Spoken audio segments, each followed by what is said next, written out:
Sa kabila ng mga pag-ulan, nagbabala ang Department of Agriculture o DA na maaaring magdulot ng malaking pinsala sa sektor ng agrikultura ang posibleng pagtama ng El Nino na inaasahang magsisimula sa huling bahagi ng taong ito.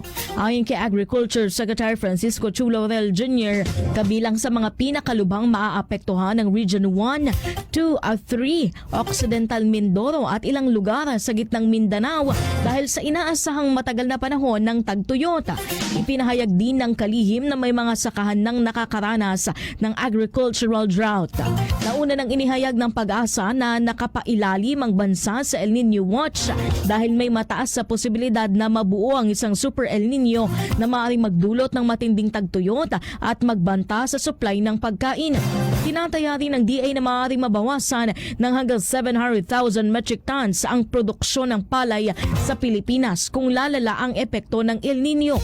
Samantala, naghahanda naman umano ang ahensya sa pamamagitan ng cloud seeding, pagpapalawak ng irigasyon, pag-aayos ng schedule ng pagtatanim at crop diversification.